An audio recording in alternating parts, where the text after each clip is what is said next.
शङ्करांश भूम शङ्करार्यपीठसद्गुरून् शुद्धसत्त्वभासुरान् सुवर्त्मनीतभूसुरान् सर्वभूतसौख्यदान् क्षमाकरान् यतीश्वरान्।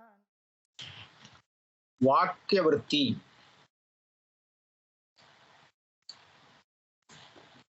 36वां श्लोक।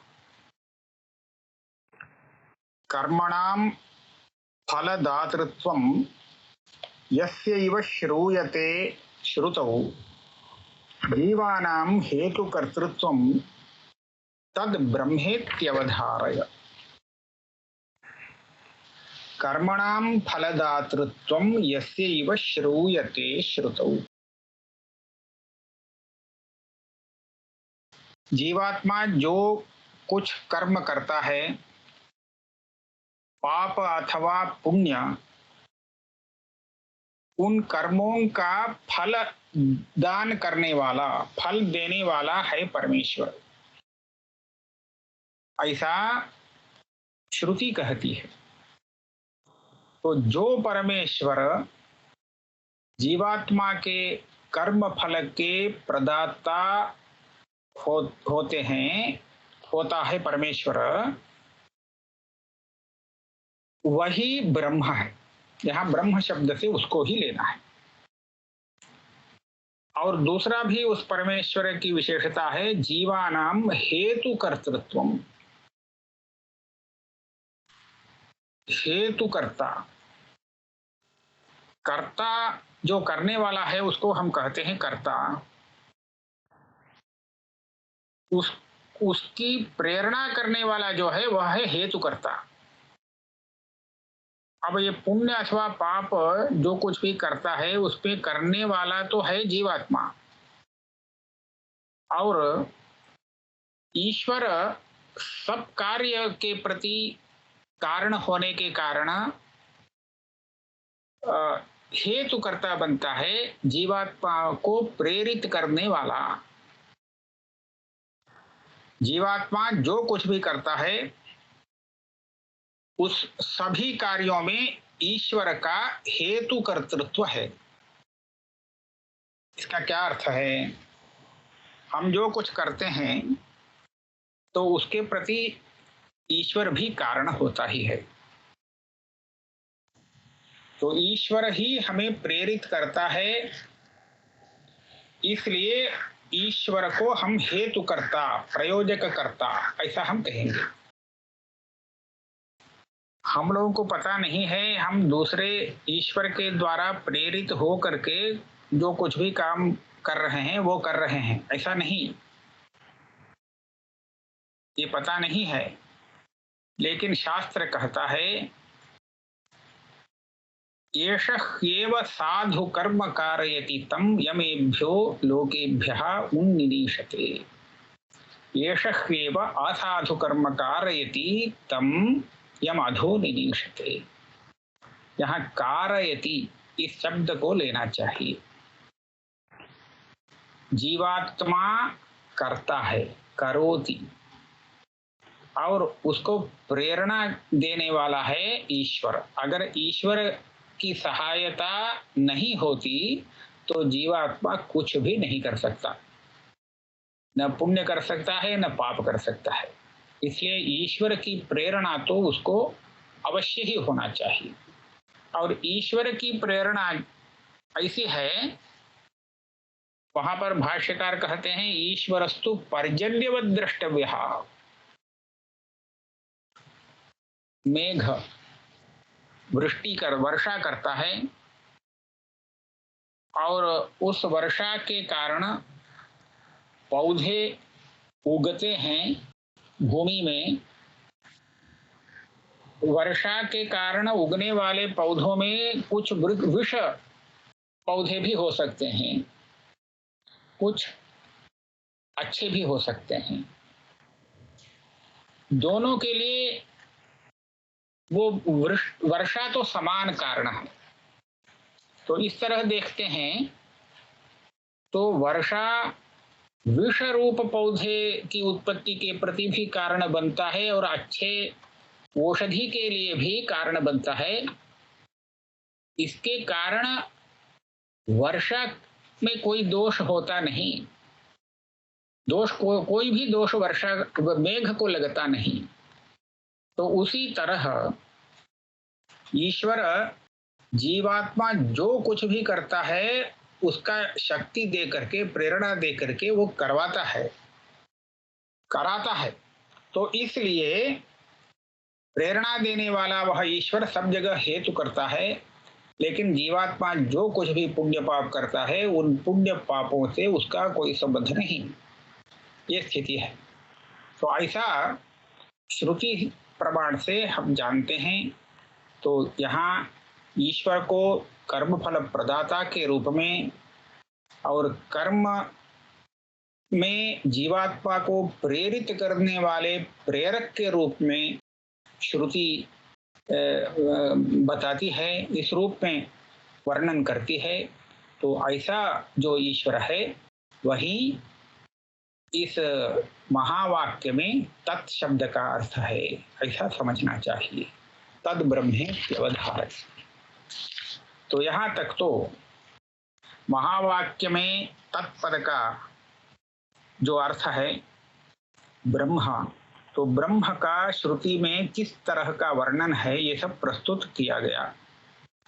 अब आगे वाक्यार्थ को बताएंगे।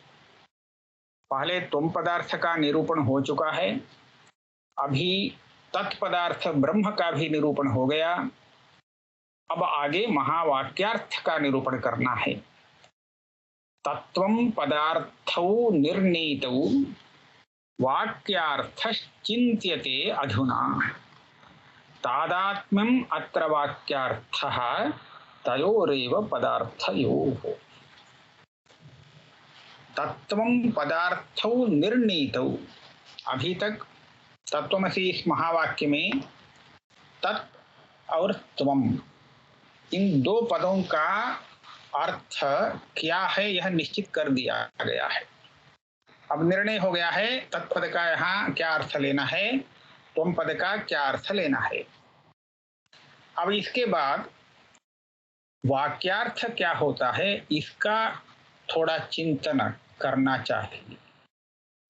यहाँ प्रश्न हो सकता है, वाक्य में जितने पद प्रयोग किए गए हैं उन पदों का अर्थ वर्णन हो जाता है तो स्वयं ही श्रोता वाक्यार्थ को समझ लेगा। तो उस पर विचार करने की क्या आवश्यकता है। वाक्य में प्रयुक्त पदों का अर्थ अगर समझ में आ गया तो वाक्यार्थ समझ में आ ही जाएगा श्रोता को। तो पदार्थ का तो विवेचन हो गया है, अब वाक्यार्थ में कुछ चिंतन करना बाकी है, ऐसा क्यों कहते हैं, ऐसी शंका हो सकती है। तो इसलिए उसका उत्तर देते हैं तादात्म्यमत्र वाक्यार्थस्तयोरेव पदार्थयोः। यहाँ की स्थिति ऐसी है, हम दूसरे वाक्यों का परिशीलन करें तो यह पता चलता है पद और उसके अर्थ पदार्थ ये तो प्रथमतः हमें मालूम पड़ जाते हैं। उसके बाद वाक्यार्थ होता है उन पदार्थों का सम्मेलन करके एक विशिष्ट अर्थ लेते हैं, वही वाक्यार्थ होता है। राम गांव को जा रहा है, रामः ग्रामं गच्छति। ये एक प्रश्न का उत्तर है।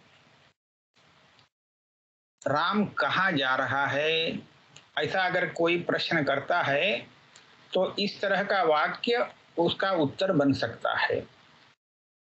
यहाँ पर पूछने वाला क्या नहीं जानता है, प्रश्न तो इसलिए किया जाता है कुछ जिज्ञासा अपने कुछ जानने की इच्छा से प्रश्न किया जाता है और प्रश्न करने पर जो उत्तर मिलता है उससे उसका अज्ञात विषय पता चल जाता है पूछने वाले को। गुरुजी से शिष्य प्रश्न करता है, क्यों, किस लिए प्रश्न करता है? उसको कुछ जानना चाहिए, गुरुजी के उत्तर से वह उसको जान लेने के लिए प्रश्न करता है। तो इस तरह देखेंगे तो राम कहाँ जा रहा है, यहाँ उस प्रश्न का विषय क्या है? राम कौन है ये प्रश्न का विषय नहीं, वो जानता है। राम जा रहा है ये भी उसको पता है, अब कहाँ जा रहा है यही मालूम नहीं है, तो इसलिए प्रश्न कर रहा है। जा तो रहा है लेकिन कहाँ जा रहा है ये पता नहीं है, तो अज्ञात विषय वही है।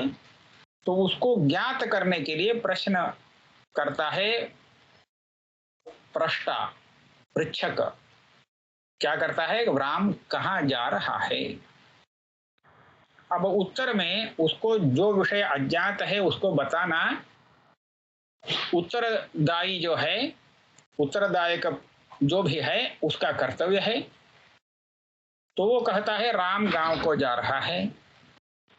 तो यहां पर हम देखते हैं इस वाक्य में रामः ग्रामं गच्छति 3 पदों का प्रयोग हुआ है। इन 3 पदों में कोई भी एक भी पद ऐसा नहीं है जो राम के लिए अज्ञात हो। राम इस पद का अर्थ वो जानता ही है, ग्राम पद का अर्थ भी पहले से विदित है, गच्छति का क्या अर्थ होता है ये भी जानता है। तो इसमें क्या नहीं जानता है, सब कुछ जानता ही है। 3 पद हैं, तीनों पदों का अलग अलग अर्थ मालूम है। हाँ, पद पदार्थ पहले से ज्ञात है लेकिन वाक्यार्थ पहले से ज्ञात नहीं है। तो पदार्थ और वाक्यार्थ दोनों में क्या अंतर है? पदार्थ अलग अलग होते हैं और उनका सम्मेलन जो है वह है वाक्यार्थ, उसको हम विशिष्ट रूप कहते हैं। पहले राम जा रहा है ये तो पता चल गया था, कहाँ जा रहा है ये मालूम नहीं था। अब यहाँ पर रामः ग्रामं गच्छति ऐसा जब वाक्य का प्रयोग करते हैं तो ग्रामं गच्छति गमन रूप क्रिया में गांव का अन्वय होता है, उसका संबंध पता चलता है। तो इसलिए वो अज्ञात विषय उसको ज्ञात हो जा रहा है। कहाँ जा रहा है? गांव को जा रहा है। तो इस तरह हम देखते हैं तो वाक्यार्थ अन्य वाक्यों में केवल पदार्थ होता नहीं, पदार्थों का जो संसर्ग संबंध होता है, परस्पर अन्वय जिसको कहते हैं, वही है अज्ञात वाक्यार्थ। तो संसर्ग ऐसा कहें या विशिष्ट कहें, वो वाक्यार्थ होता है। लेकिन तत्वमसि में इस तरह का कोई विशिष्ट अथवा संसर्ग वाक्यार्थ होता नहीं। यहाँ अगर तत्पद परमात्मा को कहता है और त्वम पद जीवात्मा को, तो जीवात्मा और परमात्मा इन 2 पदार्थों का कोई एक संबंध यहाँ वाक्यार्थ में भाषित होता नहीं है, ये कहना है। सामान्यतः वाक्य में प्रयुक्त जितने पद हैं उन पदों के जो जितने अर्थ हैं उन अर्थों में परस्पर संबंध रूप वाक्यार्थ को दिखाते हैं। शाब्द बोध उसी को कहा जाता है, लेकिन तत्वमसि वाक्य में ऐसा नहीं है। तो इसीलिए तत्वमसि वाक्य इतर वाक्यों की अपेक्षा विलक्षण बनता है। तो ये दिखाने के लिए यहाँ कुछ विचार करना आवश्यक हो जाता है। इसीलिए कहते हैं वाक्यार्थ चिंत्यते अधुना। इस संपूर्ण वाक्य तत्वम असि ऐसा जो वाक्य है 3 पदों वाला वाक्य, इस वाक्य का वाक्यार्थ क्या है इस पर हम विचार करते हैं। तादात्म्यम अत्र वाक्यार्थः तयोरेव पदार्थयोस्तादात्म्यम अत्र वाक्यार्थः। प्रथमतः प्रतिज्ञा कर देते हैं यहाँ पर क्या निर्णय होने वाला है। विचार करके जो निर्णय करेंगे उसको पहले से बोल देते हैं तो श्रोता को समझने में दिक्कत नहीं होती और सुगम हो जाता है विषय। तो इसलिए कहते हैं जैसे दूसरे वाक्यों में संसर्ग अथवा विशिष्ट ऐसा वाक्यार्थ कहा जाता है, तो इस तरह यहाँ नहीं है। यहाँ तयोर एव पदार्थयो हो, तत्पदार्थ और तुम पदार्थ दोनों का तादात्म्य, यही वाक्यार्थ है। अब ये जो तादात्म्य कहते हैं, इसका भी कुछ विवरण करना ही चाहिए। दूसरे जगह तादात्म्य शब्द का अर्थ अलग होता है, फिर यहाँ इस श्लोक में तादात्म्य शब्द का अर्थ अलग है। यहाँ तादात्म्य शब्द का अर्थ होता है अभेद, और दूसरे जगह देखते हैं तो वहां तादात्म्य भेद सहित अभेद। नीला पुष्प ऐसा कहते हैं, नीलम पुष्पम, ये फूल नीला है, नीला फूल। यहाँ नील शब्द रंग का वाचक है और पुष्प शब्द उस द्रव्य का, उस रंग जो गुण है उसका आश्रय जो द्रव्य है उस द्रव्य को कहता है। अब पुष्प द्रव्यवाचक है, नीला शब्द गुणवाचक है, तो ये गुण और द्रव्य दोनों के बीच नीलम पुष्पम ऐसा कहने से एक संबंध मालूम पड़ता है। पुष्प नीला है, फूल नीला है, जो जिसे हम नीला कह रहे हैं वो नीला फूल है। तो फूल और नीला इन दोनों पदार्थों का एक तरह का संबंध मालूम पड़ रहा है, और वह संबंध यहाँ तादात्म्य रूप है। हम फूल और उसके रंग को अलग नहीं कर सकते हैं, लेकिन फूल ही नीला है ये बात भी नहीं। फूल और नील रंग दोनों का संबंध है, उस संबंध को हम कहेंगे तादात्म्य संबंध। यहाँ का एक जो तादात्म्य संबंध है ये अलग प्रकार का संबंध है। अभी तादात्म्य मात्र वाक्यार्थ ऐसा जब कह रहे हैं, वहां पर वो जो तादात्म्य है वो इस तरह का तादात्म्य नहीं, ये अलग प्रकार का तादात्म्य है, ऐसा कहेंगे। यहाँ अभेद ही तादात्म्य लेना है। अभेद का क्या मतलब है? यहाँ जो तत्पदार्थ कहा गया और जो त्वम पदार्थ कहा गया, इन दोनों में अभेद है, इसका अर्थ भेद नहीं है। तो भेद नहीं है इसका मतलब तत्पद का जो अर्थ है वही अर्थ त्वम पदार्थ भी है, त्वम पदार्थ का जो भी अर्थ है वही अर्थ तत्पद का भी अर्थ है। तत्पदार्थ ही त्वम पदार्थ है, त्वम पदार्थ ही तत्पदार्थ है। ऐसा कैसे कर सकते हैं? तत् और त्वम दोनों का एक ही अर्थ होता है, तो ये कैसे वाक्य बन सकता है? वाक्य में जिन पदों का प्रयोग होता है उन पदों को अपर्याय होना चाहिए, पर्यायवाची पद नहीं। पद होने पर अथवा घटा घटा घटा घटा ऐसा कहने से ये कोई वाक्य बनता है क्या? तो एकार्थक अनेक पद का प्रयोग एक वाक्य में नहीं करना चाहिए। तो जहां दो पदार्थों का संबंध कहना पड़ता है तो वहां दोनों पदार्थों को अलग अलग होना चाहिए, ये नियम है। तो तुम पदार्थ ही तत्पदार्थ, तत्पदार्थ ही तुम पदार्थ है, तो ये दोनों पर्याय बन जाते हैं पद, और पदार्थों में कोई संबंध भी नहीं रह जाएगा। तो इसलिए यहाँ कहते हैं वाच्यार्थ और लक्ष्यार्थ तरह दो विभाग करेंगे आगे। उसमें वाच्यार्थ तो भिन्न होते हैं, लेकिन लक्ष्यार्थ अभिन्न होता है दोनों पदों का।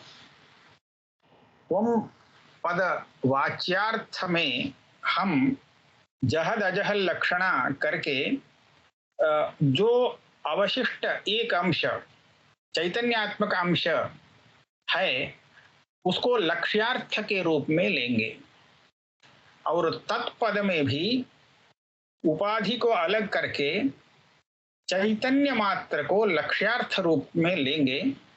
अगर इस तरह दोनों पदों का एक लक्ष्यार्थ लेते हैं तो वो लक्ष्यार्थ अभिन्न है, एक ही है। यहाँ यह वाक्यार्थ है।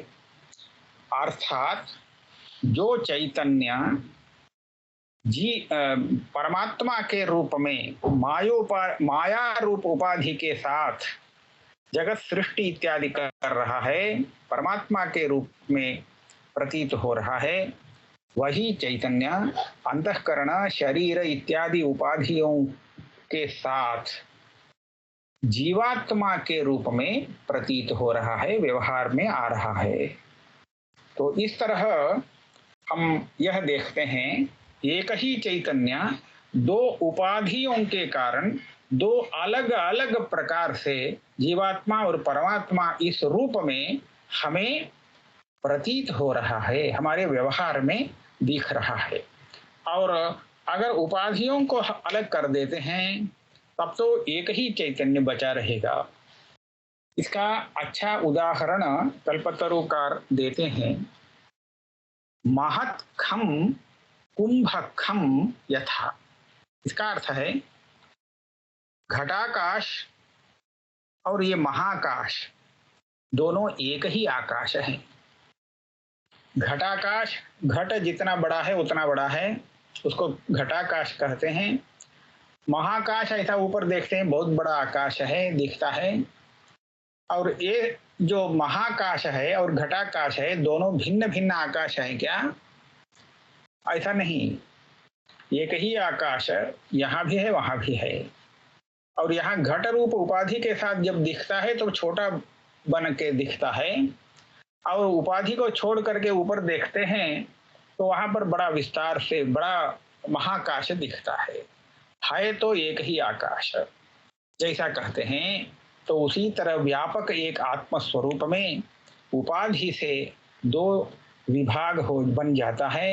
एक विभाग परमात्मा होता है माया उपाधि के कारण, और दूसरा अंतःकरण बुद्धि शरीर इत्यादि उपाधि के कारण उपाधि संबंध से जीवात्मा बनकर के लोक में संसारी बनता है। अब इन उपाधियों को अलग करके अगर देखते हैं तो वहां पर एक ही चैतन्य है ये प्रतीत होता है। इसको हम कहते हैं अखंड वाक्यार्थ। यहाँ तादात्म्य का अर्थ दोनों चैतन्य आपस में मिल करके एक बन गए ये अर्थ नहीं है, ये भी अर्थ नहीं, किंतु एक ही चैतन्य उपाधि से दो के रूप में दिखता था, अलग अलग दिखता था, और उपाधि को अलग करने से वह अपने स्वरूप से दिख रहा है। यही समझना चाहिए। यहाँ तादात्म्य मात्र वाक्यार्थ तयोरेव पदार्थयो, ये इसी अर्थ में कहा गया है। संसर्गो वा विशिष्टो वा वाक्यार्थो नात्र सम्मतः अखंडैकरसत्वेन वाक्यार्थो विदुषां मतः। प्रायः इस श्लोक का अर्थ आधा वर्णन हो गया है।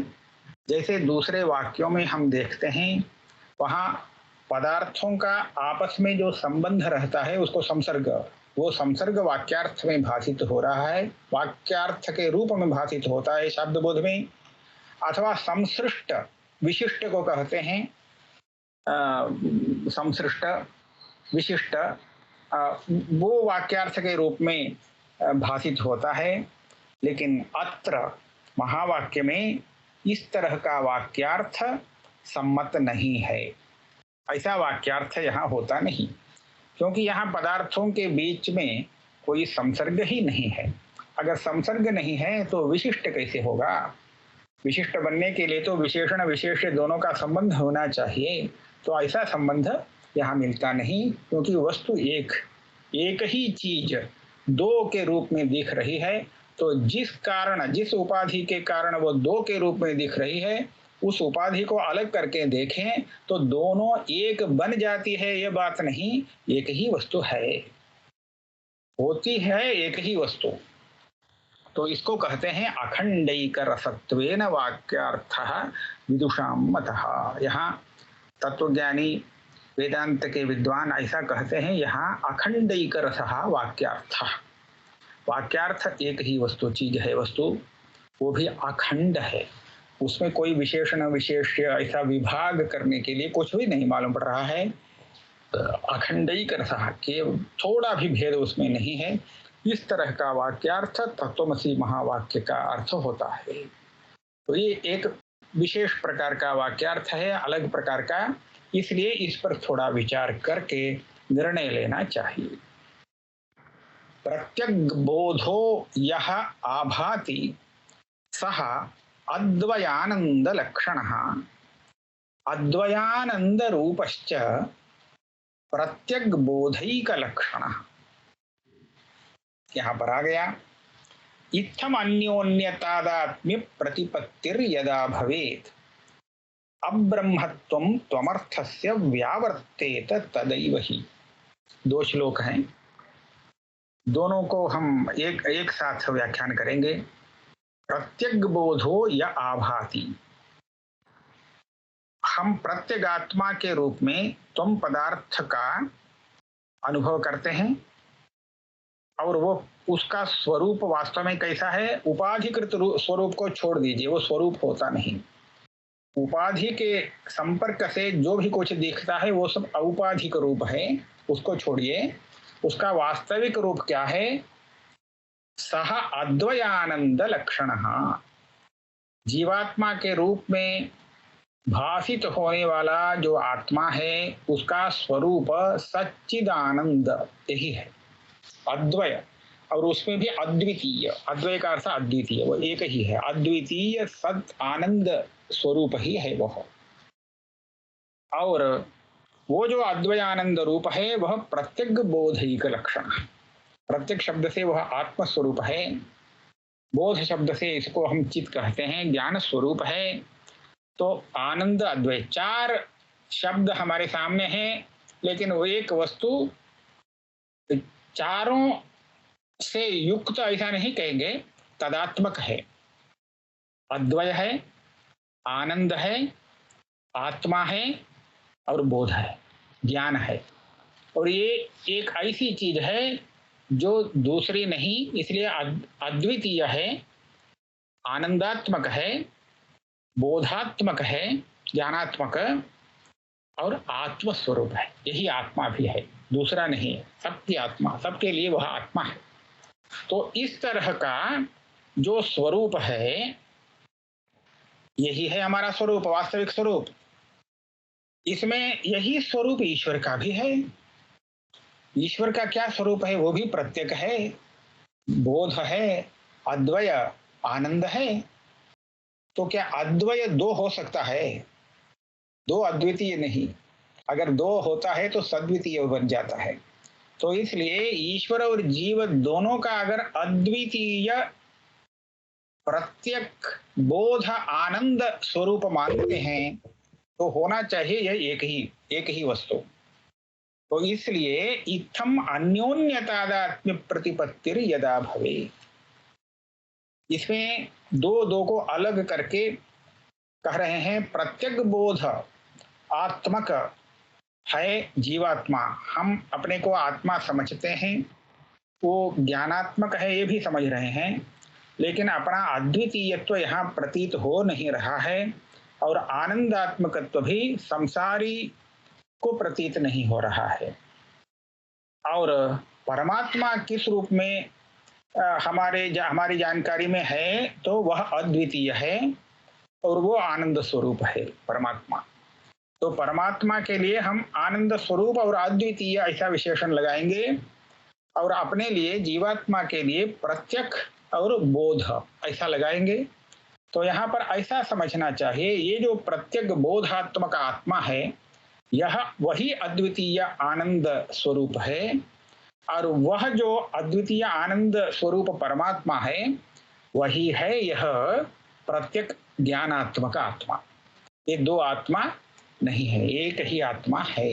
इस तरह अन्योन्य तादात्म्य प्रतिपत्ति, एक ही वस्तु है, इस प्रकार का ज्ञान जब होता है यदा भवेत अब्रह्मत्वं त्वमर्थस्य व्यावर्तेत तदैव ही, तो उसी समय त्वम पदार्थ का अब्रह्मत्व, हम लोग अभी तक समझे हैं ब्रह्म तो अलग है, परमात्मा है, हम तो जीवात्मा हैं, हम परमात्मा नहीं, ऐसा जो ब्रह्म अब्रह्मत्व का आरोप करके रखे हैं अपने में जीवात्मा में, वो अब्रह्मत्व उसी समय नष्ट हो जाता, निवृत्त हो जाता है। जैसे रज्जु में सर्प का भ्रम जब होता है तब जब वह रज्जु के रूप में दिखने में आता है, सामने पड़ा वस्तु, तो तुरंत उसका सर्प भ्रम निवृत्त हो जाता है, उसके बाद फिर सर्प दिखता नहीं।